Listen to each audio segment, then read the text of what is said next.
एक निवेदन आप सबसे करेंगे, दुख है ना थोड़ा सा अगर आपके जीवन में, शिव जी को आप जल चढ़ाना चालू कर दीजिए।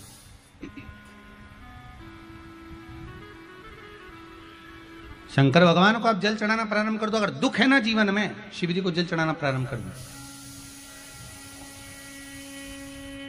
और एक निवेदन और करेंगे, अगर दुख समाप्त ही नहीं हो रहा है, कोई बीमारी एक पूरी होती है दूसरी लग जाती है, दूसरी बीमारी पूरी होती है तीसरी लग जाती है, तीसरी बीमारी पूरी होती है चौथी लग जाती है, कुछ प्रॉब्लम चली रही है, तो एक जल के पात्र में जल लीजिए, कलश लोटा पानी का भर लीजिए और उस पात्र में चावल के 2 दाने डाल लीजिए, अक्षत के 2 दाने डालिए। घर में से लेकर जाओ, थोड़ा सा जल बेलपत्री के वृक्ष के नीचे डाल दीजिए, थोड़ा सा जल पीपल के वृक्ष के नीचे डाल दीजिए और थोड़ा सा जल या तो आंवले का पेड़ मिल जाए या शमी का वृक्ष मिल जाए, शमी का वृक्ष मिले या आंवले का वृक्ष मिले, उसके नीचे डाल दीजिए। 3 जगह पर अगर कोई बीमारी ऐसी हो गई कि वो समाप्त नहीं हो रही, बड़ी बड़ी तकलीफ, मतलब एक बार दवाई अगर चालू हो गई तो दवाई बंद ही नहीं हो रही है, तो उसके लिए आपको 3 जगह पर जल चढ़ाना प्रारंभ कर दो। मात्र 1 हफ्ते से ज्यादा चढ़ाना भी नहीं पड़ेगा। जैसे 1 हफ्ते आप टेबलेट लेते हो, गोली लेते हो, 1 हफ्ते चढ़ाना प्रारंभ कर दो। सबसे पहले बेलपत्री के पेड़ के नीचे क्या करना है, जल का पात्र लेना है, उसमें 2 दाने चावल के डालना, 2 दाने अक्षत के डालिए। पहले बेलपत्री के पेड़ के नीचे जाओ, वहां जल चढ़ाओ, फिर जाइए पीपल के वृक्ष के नीचे, वहां जल चढ़ाइए, आखिरी में या तो शमी के नीचे या फिर आंवले के नीचे, इन दोनों में से कोई एक वृक्ष जिसके नीचे। पर 1 हफ्ते अगर आपने आंवले में चढ़ाया है तो आंवले में ही चढ़ाना, शमी में चढ़ाया है तो शमी में चढ़ाना, ये बदल के मत चढ़ाना कि आज मैं शमी में चढ़ा देती हूँ कल आंवले में चढ़ा दूंगी, ऐसा नहीं। कितना सुंदर कहा है, जब जिंदगी बहुत संघर्ष में चल रही हो, बहुत दुख का जीवन चल रहा हो, बहुत कष्ट का जीवन चल रहा हो, बहुत कष्टमय जीवन चल रहा हो, तब शमी के 5 पत्ते, शमी के 5 पत्ते एक दुर्वा के साथ, एक अक्षत चावल का 1 दाना, वो भी हल्दी में भिंगोया हुआ हो या केसर में भिंगोया हुआ हो, शमी पत्र 5, 1 दुर्वा, 1 चावल का दाना, जो दिल से हृदय से बेलपत्री के वृक्ष के नीचे पार्थिव लिंग का निर्माण कर कर मट्टी का शिवलिंग बनाकर प्रदोष काल में, मतलब शाम के समय पर शिवलिंग बनाकर उस पे जल चढ़ाकर, जो ये 5 शमी का पत्र, 1 दुर्वा और 1 चावल का दाना अपनी कामना कर कर, जो दुख चल रहा है बाबा से विनय कर कर 1-1 पत्ता जब समर्पित कर दे, फिर 1 दुर्वा समर्पित कर दे, फिर 1 चावल का दाना समर्पित कर दे और बाबा का वहीं पर पुनः विसर्जन कर दे, 3 महीना तो जाने दो, 15 दिन के अंदर वो दुख कटता जरूर है, चाहे कोई भी दुख, किसी भी तरह का दुख क्यों हो। 1 बेलपत्र के वृक्ष की परिक्रमा करने वाले को हजारों अश्वमेध यज्ञ का फल प्राप्त हो जाता है, हजारों अश्वमेध यज्ञ का फल प्राप्त हो जाता है। उसी तरह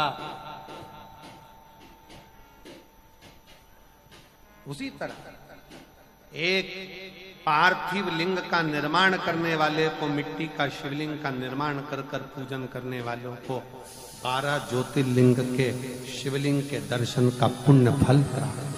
बहुत ध्यान लगाकर सुनिएगा। 1 बेलपत्री और उस बेलपत्री में 1 चंदन की बिंदी और 1 अक्षत का दाना मात्र रखकर भी अगर शिवालय पर चढ़ा दी जाती है, एक बेलपत्री, एक चंदन का बिंदी, और चंदन फिर निवेदन करेंगे। आज के जमाने में तुम लोग सब घिसा घिसाया, पड़ा पड़ाया, डब्बी का सामान ले लेकर, वो नहीं, चंदन की एक मुठिया रखो, थोड़ा सा भी घिसो, जरा सा भी घिसो, उसकी एक बिंदी और एक चावल का दाना। जब हम भगवान देवादिदेव महादेव को समर्पित करते हैं, अपनी कामना कर कर समर्पित करते हैं, तो निश्चितता है, महापुराण की कथा कहती है, शंकर भगवान उसका फल शीघ्र प्रदान कर देते हैं। भले आपने कुछ करा ना करा, उसका फल तुम्हें मिल जाए। में जाना, लोटा भरकर जल समर्पित करना, और कभी तुम्हारे जीवन में अगर तुमको लग रहा है कि मैं दुखों से पीछा छूट ही नहीं रहा, तब उस जगह पर बेलपत्री के मध्य भाग में पीला चंदन, ये जो पत्ती है और ये दो पत्ती हैं, ये बड़ी पत्ती और ये बीच की जो दो पत्ती हैं, इसके बीच में जो डंडी का भाग रहता है, जो बीच में डंडी का जो भाग है, बड़ी पत्ती और ये दो छोटी पत्ती के मध्य में जो डंडी का भाग है, उस डंडी के भाग में पीला चंदन और एक अक्षत पीला शंकर भगवान को आप अगर प्रदोष काल में समर्पित कर रहे हैं, तो ये निश्चित है कि धीरे धीरे कर कर वो दुख समाप्त होगा, वो दुख कटेगा ही। प्रकट वर्णन किया गया शंकर भगवान की आराधना में, शिव की आराधना में।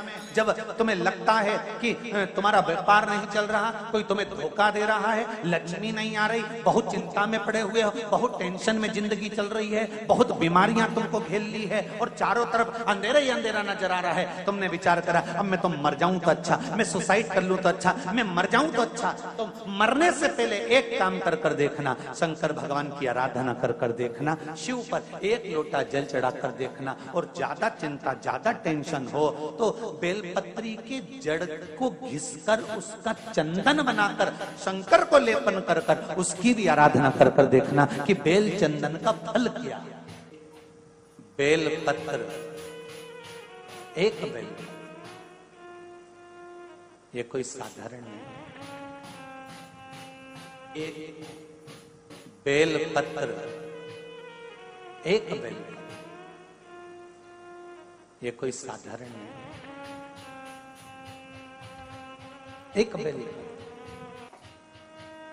इसकी नीचे की डंडी से लेकर ये दो पत्तियां जहां लगी हैं, और दो पत्ती से लेकर ये बीच की जो पत्ती है उसमें जो गैप है, उसमें जो जगह है, दिख रही है आपको? ये दो पत्ती से लेकर बीच की पत्ती के बीच में जो जगह खाली रहती है, 33 कोटि देवी देवताओं विराजमान रहते हैं इस बीच की जगह में। जब शिव जी को चढ़ाया जाता है तब इस पत्ती के बीच की जगह शंकर के शिवलिंग पर रखा जाता है, तो शिव जी इतने प्रसन्न होते हैं कि मेरी स्तुति करने के लिए ये भक्त 33 कोटि देवताओं को लेकर आया है, मेरी स्तुति करने के लिए। लोग चावल लाए, लोग अंबारियां लाए, धन लाए, दौलत लाए, संपदा लाए, पर एक शंकर का भगत ऐसा होता है जो एक बेलपत्री के रूप में 33 कोटि देवताओं को, 64 योगिनियों को, आदि शक्तियों को शंकर को समर्पित करता है। कितना सुंदर संवाद है, कितना सुंदर बात कही कि भूल से भी किसी तीर्थ में नहीं गए, कहीं हमने गौदान नहीं करा, कहीं हम किसी तीर्थ में नहीं गए, हमने कहीं गौदान नहीं करा, हमने कहीं ब्राह्मण भोजन नहीं कराया, हम कहीं गंगा यमुना कावेरी सरस्वती नर्मदा छिपरा पुण्यवान नदी में हम स्नान नहीं कर पाए। शिव महापुराण की कथा कहती है भूलवश भी अगर पिपलेश्वर या बटकेश्वर किसी शिवालय पर भूल से भी अगर एक लोटा जल चढ़ जाता है तो देव अधिदेव महादेव सारे तीर्थों का फल अपने आप प्रदान कर देते हैं। भूल से भी चढ़।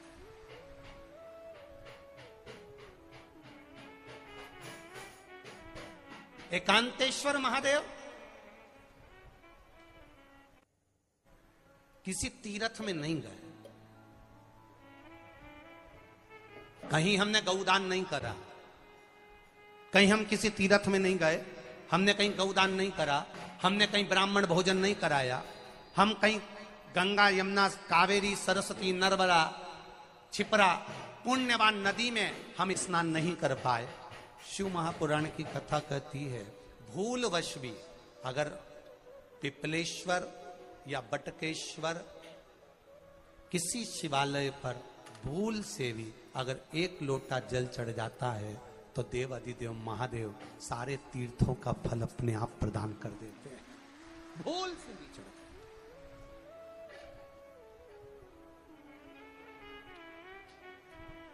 एकांतेश्वर महादेव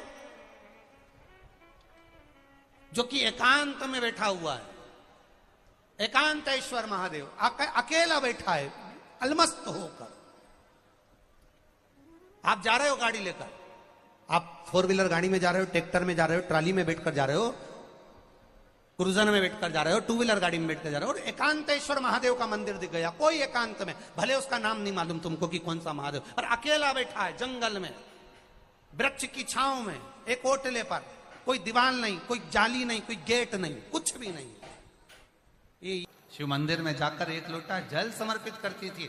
और शास्त्र कहता है कि शंकर के मंदिर में अगर एक लोटा जल कोई एक परिवार का व्यक्ति भी समर्पित कर रहा है तो समझ लेना कि वो अपनी 71 पीढ़ी को पार लगा रहा है। वो अकेला नहीं, 71 पीढ़ी को पार लगा रहा है। शिव महापुराण की कथा कहती है जब बच्चा गर्भ में आता है, माता के गर्भ में जब संतान आती है और माता के गर्भ में जब संतान रहती है, उस 9 महीने में स्त्री नारी अगर कहीं शंकर के मंदिर के सामने से निकल जाए, या शिवालय का जल स्त्री को मिला हो, या शंकर भगवान का कोई प्रसाद, या शंकर भगवान का कोई नाम जाप, या शंकर भगवान का कोई मंत्र जाप उस स्त्री के कानों में पहुंच जाए, तो जो गर्भ में बच्चा होता है वो बच्चा शंकर की कथा तक या शिवालय तक उसको बिना बोले ही वो अपने आप चला ही जाता है, पहुंच ही जाता है। उस गर्भ में रहने वाले बच्चे को भगवान शंकर के मंदिर के सामने से भी कोई गर्भवती स्त्री निकल कर चली जाती है तो उसका भी फल उसको प्राप्त होता है, उसका भी फल उसको प्राप्त हो जाता है। और वो फल साधारण नहीं होता। क्यों? बेलपत्री को जब भी चढ़ाया जाता है तो पीछे की डंडी पकड़कर नहीं चढ़ाया जाता। बेलपत्री को चढ़ाने के लिए मध्य भाग को, जैसे यह बेलपत्र होता है तो इसका मध्य की जो डंडी होती है, मध्य भाग होता है बेलपत्री का, तब मध्य भाग को पकड़कर हम भगवान शंकर को बेलपत्र समर्पित करते हैं। कोई भी बेलपत्र ऐसे नहीं चढ़ाता कि डंडी पकड़ के चढ़ा दिया, फिर पीछे की डंडी पकड़ के चढ़ा दिया, फिर पीछे की डंडी पकड़ के चढ़ा दिया, फिर डंडी पकड़ा, फिर चढ़ा दिया ना। मेरे देवादिदेव महादेव को जब भी बेलपत्र चढ़ाया जाता है तो मध्य भाग, पीछे की डंडी पकड़कर नहीं, मध्य भाग से भगवान शंकर को बेलपत्र समर्पित किया जाता। मध्य भाग से जब भी पकड़ेंगे तो मध्य भाग को पकड़कर बेलपत्र समर्पित करेंगे। क्यों?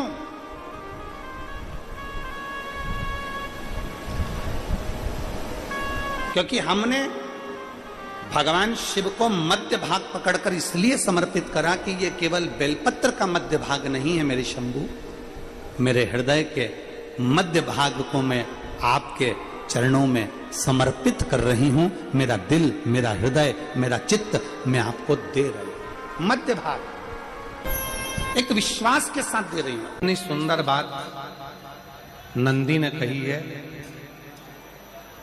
नंदी ने ये बात जो कही वो वास्तव में बड़ी सुंदर है कि मान लो यदि कोई कार्य तुम्हारा हो नहीं रहा और पूरी दुनिया में तुमने कर कर देख लिया, बहुत प्रयास कर कर देख लिया, तो भी वो कार्य अगर तुम्हारा नहीं होता, तो फिर एक काम करो कि शिव की स्तुति करो, शंकर की स्तुति, शंकर का गुणगान, शंकर की भक्ति, शंकर का स्मरण।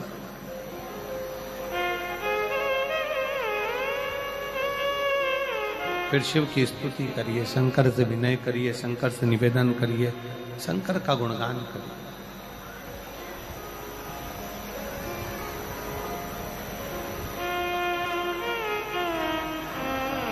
पर भगवान की भक्ति होती कब? जितने आस्था चैनल पर कथा सुन रहे हैं, जितने फेसबुक यूट्यूब पर कथा सुन रहे हैं, जितने पंडाल में बैठकर शिव भक्त कथा को रसपान कर रहे हैं, उनसे निवेदन करूंगा कि शंकर की भक्ति होती कब है?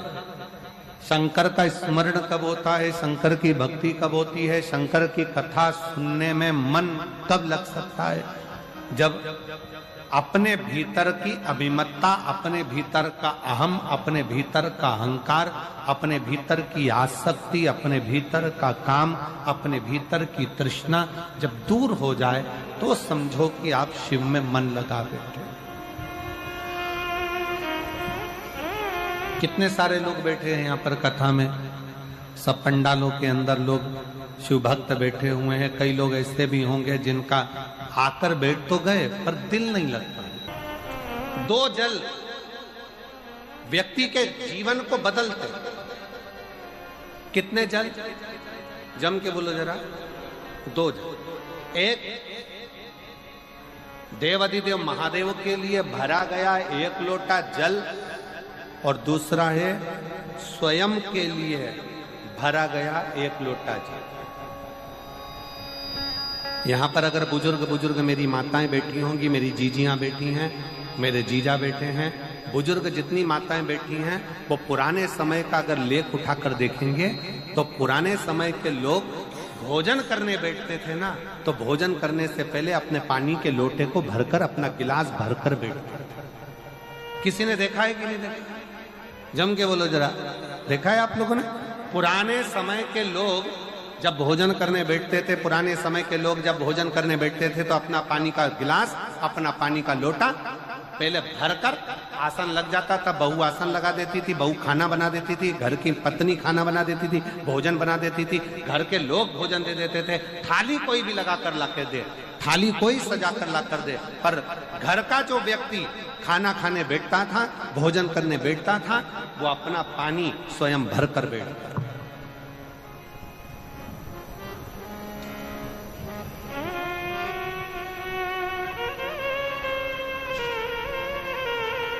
अब आज के जमाने में दुनिया के लोग कहते हैं मैं दुकान चला रहा हूं, दुनिया के लोग कहते हैं मैं घर चला रहा हूं, दुनिया के लोग कहते हैं मैं ये कर रहा हूं। तुम अपना खुद का पानी भरकर तो बैठ नहीं रहे और कह रहे हो कि घर चला रहा हूं। स्वयं का एक गिलास पानी व्यक्ति नहीं भर पा रहा। कितना सुंदर कहा है महाराज जी। बहुत सावधानी से सुनिएगा। दो जगह का जल व्यक्ति के जीवन को बदल देता है। एक शिव के लिए भरा गया जल और दूसरा स्वयं के लिए भरा गया जल। स्वयं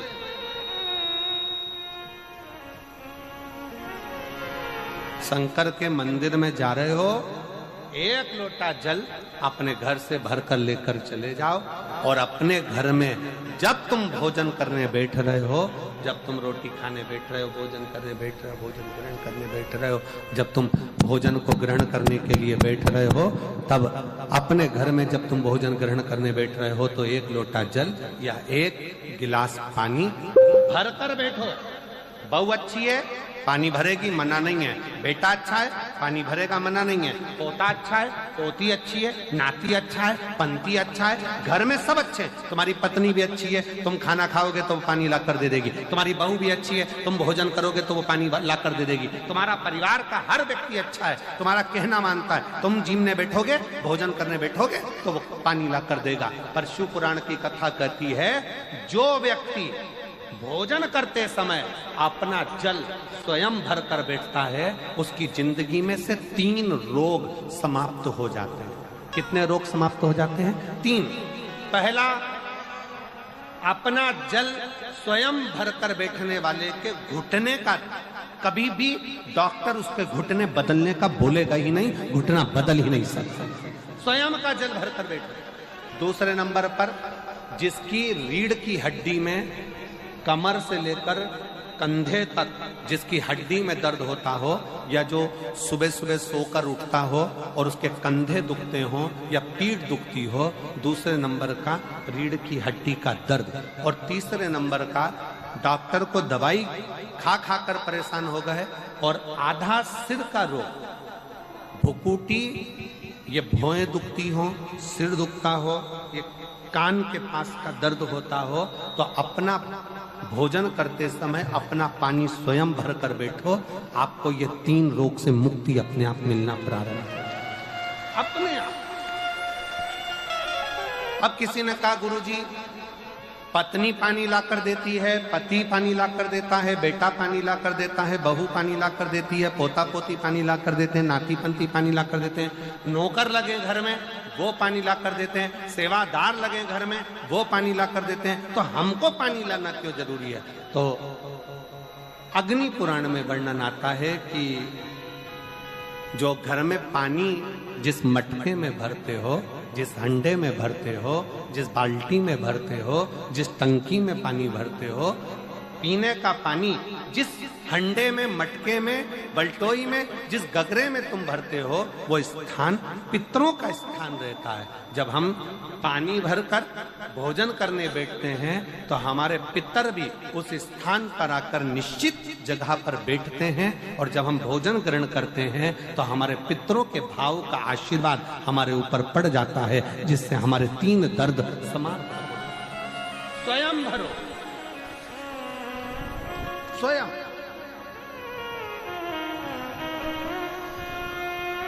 अब आज का जमाना इतना विचित्र है कि नौकर चाकर, परिवार, घर इतना बड़ा हो गया। आज के जमाने में कोई सोफे पे से उठना पसंद नहीं करता, वहीं से आवाज लगा देते हैं, ला मेरा भोजन लगा दे, रोटी लाओ। रोटी आई तो मालूम पड़ा पानी ला कर रखा बहू ने। वो बहू ला देगी, बहुत अच्छी है, बहू बेकार नहीं है, बहुत अच्छी है, बेटी बहुत अच्छी है, ला देगी पानी, भोजन भी लाएगी, पानी भी लाएगी, सब कुछ लाएगी।